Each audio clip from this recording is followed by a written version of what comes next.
కావలి నియోజకవర్గం Telugu Desam party incharge Malepati Subba Naidu ఆధ్వర్యంలో కావలి పట్టణంలోని మన్నెం గోపాలకృష్ణారెడ్డి కళ్యాణ మండపం నందు నియోజకవర్గం విస్తృత స్థాయి సమావేశం నిర్వహించడం జరిగింది. ఈ కార్యక్రమానికి ముఖ్య అతిథులుగా సోమిరెడ్డి చంద్రమోహన్ రెడ్డి, బీద రవిచందర్, చేజర్ల వెంకటేశ్వర రెడ్డి పాల్గొన్నారు. ఈ కార్యక్రమంలో ముఖ్యంగా చంద్రబాబు నాయుడు అక్రమ అరెస్టును తీవ్రంగా ఖండిస్తూ సైకో అరాచకాలను తెలుగుదేశం పార్టీ నాయకులకు వివరించడం జరిగింది. చంద్రబాబుని జైల్లో ఇబ్బందులకు గురి చేస్తూ ఆయన ఆరోగ్యాన్ని క్షీణింపచేస్తున్నారని, ఆయన ఆరోగ్యం పరిస్థితి బులెటిన్ ని కూడా కనీసం ప్రజలకు తెలియచేయటం లేదని వివరించారు. తదుపరి చంద్రబాబుకి వేసిన సంఖ్యలు బద్దలు కావాలంటూ నిజం గెలవాలి అనే కార్యక్రమాన్ని చేపట్టారు. తెలుగుదేశం పార్టీ శ్రేణులందరూ కూడా కళ్లకు గంతలు కట్టుకుని నిజం గెలవాలి అని గట్టిగా నినాదాలు చేశారు.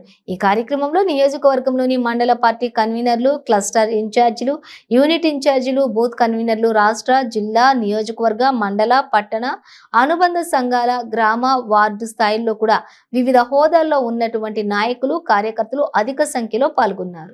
సంతకం చేసిన ఒక పత్రిక మీ చేతిలో మీ మొబైల్లో డౌన్లోడ్ అవుతుంది. ఆ పత్రికలో డౌన్లోడ్ చేసి మీరు ఆ ఓటర్కి మీరు చేరవేయాల్సి ఉంటుంది. ఆ సర్టిఫికేట్ లో ఏముంటుందంటే భవిష్యత్తు గ్యారంటీకి మీరు ఇచ్చే షూరిటీ లాగా ప్రతి బూత్ ఇన్ఛార్జ్ ఆ సర్టిఫికేట్ మీద సంతకం వచ్చాక ఆ కుటుంబం ఎంత లబ్ధికి అర్హులు అని చెప్పి ఆ సర్టిఫికేట్ లో ఒక ఫైనల్ సమ్మరీ ఉంటుంది.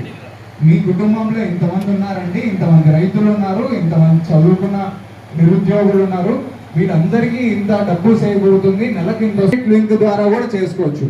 స్కాన్ చేసి క్యూఆర్ కోడ్ ఒకటి మీకు ఇస్తాము, స్కాన్ చేసి ఆ రిజిస్ట్రేషన్ ప్రాసెస్ వెబ్సైట్ ద్వారా కూడా చేసుకోవచ్చు. ఇవన్నీ కాకుండా రూరల్ ఏరియాస్ సిగ్నల్స్ ప్రాబ్లమ్స్ ఉన్నాయనుకుంటే కాపీ సబ్మిట్ చేసిన తర్వాత ఇక్కడ ఒక వాలంటీర్ ఏర్పాటు చేస్తాము. ఆ వాలంటీర్ దగ్గరకు వచ్చి మీరు డీటెయిల్స్ ఫిల్ చేయాల్సి ఉంటుంది.